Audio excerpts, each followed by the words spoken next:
Hey guys, welcome to my channel. Today I'm going to be doing something different. I'm starting something called TADEY Meets. So I'm going to be meeting one of a very interesting individual here who's done a good job in terms of building a career for himself in Canada and as a foreign trained professional. So we're going to be learning a lot from him on how he has done it and some of the tips you can learn about him.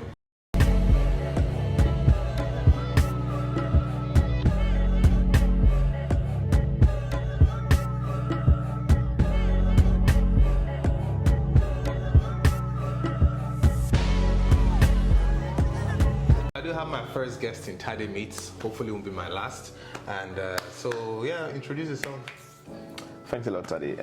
So hi everyone, my name is Uche Adele, and yeah, I'm really excited being on your show, on your platform, and it's really wonderful the things you're doing. So thanks well a lot. done. My first guest, so I will not forget this when I look back some years from now. All right, so my first question will be, give me a quick intro about your career. Okay, so at the moment I actually do two things, but majorly my main career is as a finance professional.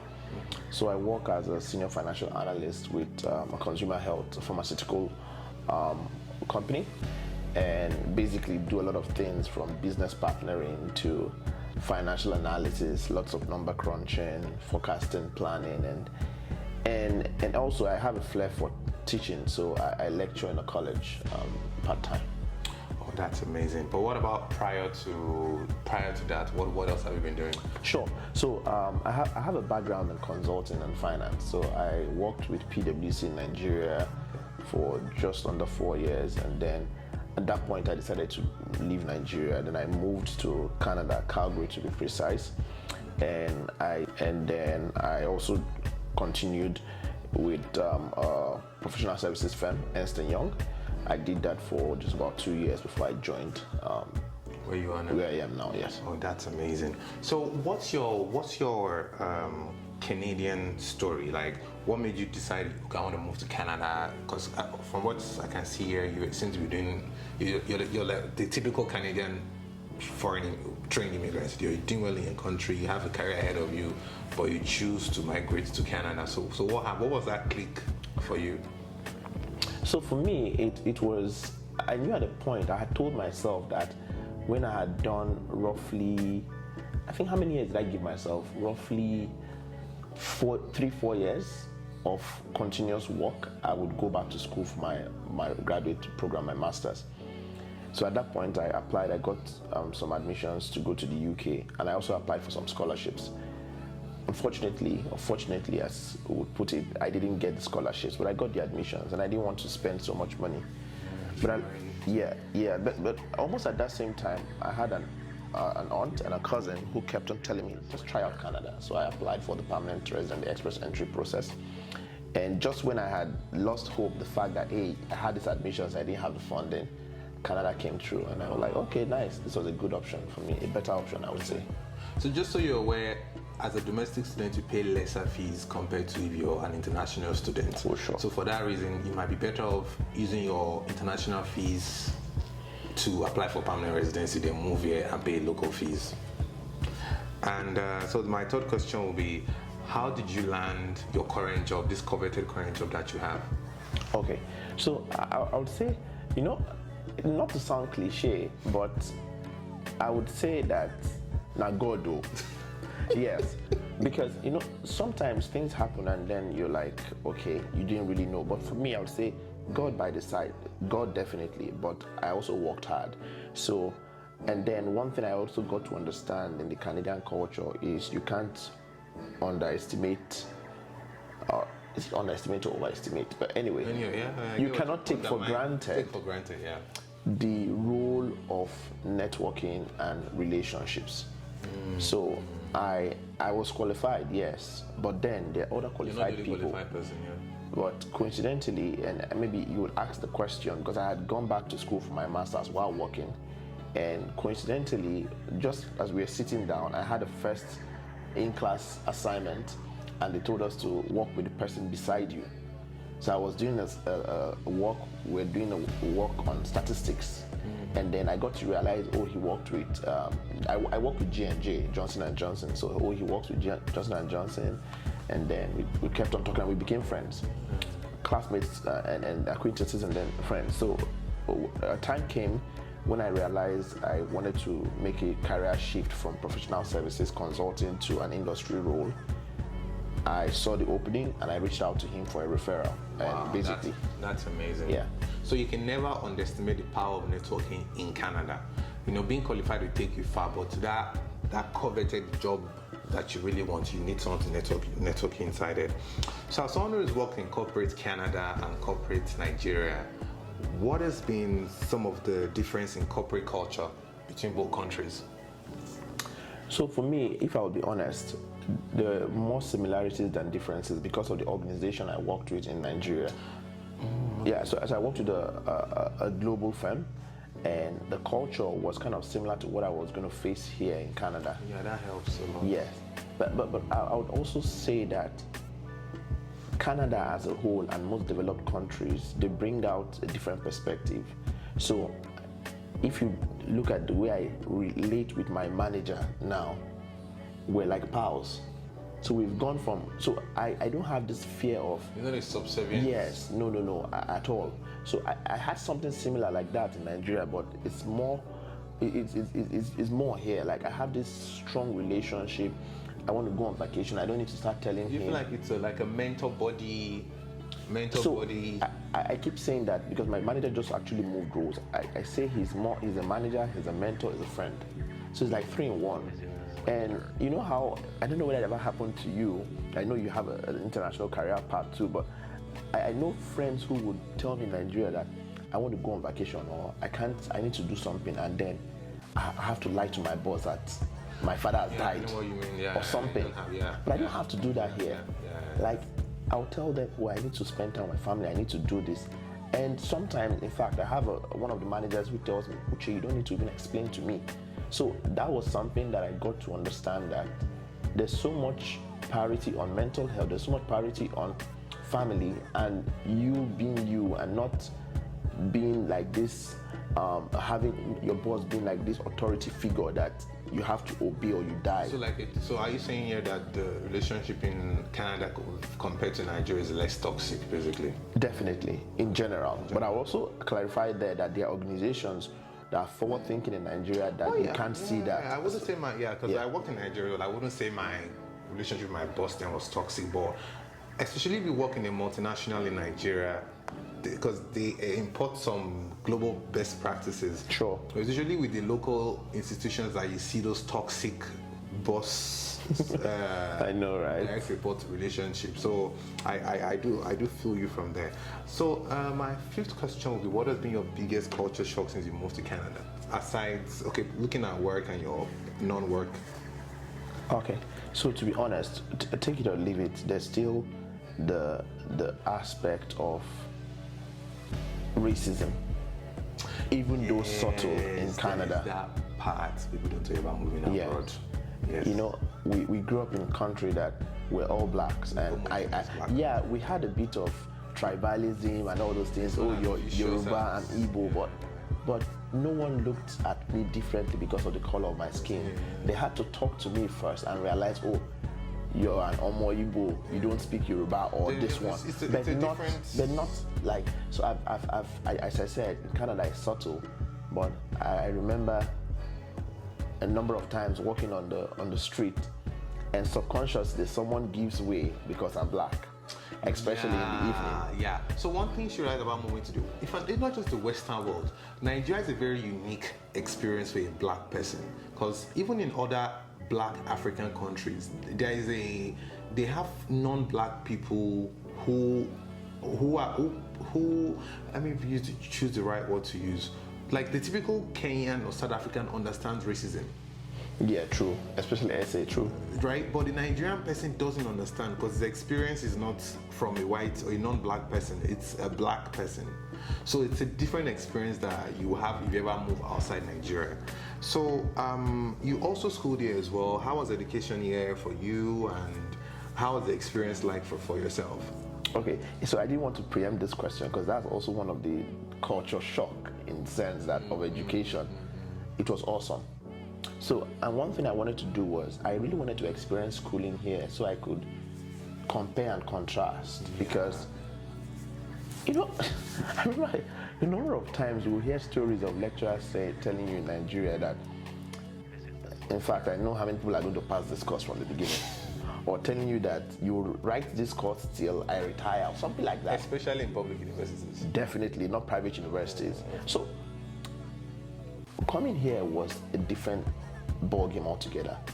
I could respectfully challenge my professor and tell him, oh, these are my thoughts. And he would tell me, oh, is that what you're thinking? Then he would refine his own thought or explain more to me, maybe if I made a mistake. I remember once, it was a statistics course. I read statistics and economics as my first degree. And I read management analytics as my master's degree. And I remember one of my first couple of classes, it was a statistics professor, and I asked him, I had to ask him about a specific area in statistics, and I asked him what it meant in real term and not just theory. And he was able to relate it to the business angle, and that's what most universities in Nigeria missed. Like, they had this book knowledge, you had everything, you could pass a course, but you did not understand how that could be related to real life experience when it comes to the business angle. Because most times you leave your office or you leave school and you're going to work in an organization, most often than not a profit-making organization. How does your role and your career or your experience in school relate to the business world? And we missed that. So I saw that it was an awesome experience. I saw the engagement with professors where I didn't have to fear someone failing me. In fact, my director of my program and he plays chess. I love playing chess. I started playing chess a couple of years ago, and then we played chess like twice, 3 times online. And I won the games, and I wasn't afraid that he was going to like, this guy, you're winning me, there will be consequences. Yeah. No. So you could see that, and then also the relationship to the fact that, and I think it's not necessarily the fact that I schooled here, but it's also the benefit of having a graduate degree, especially when you've spent some years working after your first degree. I was able to relate with people from all backgrounds, from all walks of life, different career journeys, older, younger, and then you could build relationships that will last a long time. So really, those are the differences I would mention, and the cultural differences indeed. That's amazing. So for the young trained immigrants, or even not just the young, someone who wants to move to Canada, what would be some of the CV tips you tell them? Because whenever I look at your story since you moved to Canada, it's been getting better career jobs. Sorry, getting better at your career. What would be some of the tips? Because people will be like, for me, my journey to Canada was quite different from his own. We're all different people, but he's done a good job at sort of landing those jobs and progressing at what he does well. So what would be some of those tips for that young person in the UK, that young person in Nigeria, South Africa, Brazil that wants to move to Canada? CV. So I would say, linking that CV, and then the job angle, I would say trust the process. Why I say trust the process? And some people are fortunate. I have friends who basically got a job from Nigeria. I had a friend who got a job from Nigeria in Ernst & Young, and he was flown in and everything. I have people who spent 1 month, a couple of weeks, and they got the job. Before I got into consulting, which was what I was doing in Nigeria, it took me almost a year. But during that year, I wasn't idle. I was doing stuff. I worked in 2 other organizations, and guess what? I put those as part of my jobs, even if they were not what I wanted. As a customer service representative, as an assistant manager in a paint manufacturing outlet, I put all those things because what Canada looks at, or what most Canadian employers look at, they're really looking at your Canadian experience, which is not necessarily technical in your field. So they want to see that you're able to work in a Canadian work environment, the work culture, you have it, and you're able to work in a team. So those are the things that you will see. So I put those in my resume, and obviously along the line I had to drop some things. Obviously I had to fit my experience into 1 or 2 pages in my resume. Then I realized, okay, the ones that were not related to this role, I could drop them. But all I'm trying to say is that trust the process and understand, set your mind on a target, right? it may sound so cliche, but set your mind on the target. While you're watching that target, ensure that you're doing other things along the line that will get you there. Sometimes it may be doing a job out of your field, but gaining some necessary skills that will take you there. Also, not everyone should do it, but also realize and decide and understand if you need to do a certification or another degree. Certificates are a big thing in Canada. True. Yeah, so actually you should get a certification. Yes. Yeah. So some people have certifications that are transferable, that's fine. Yeah.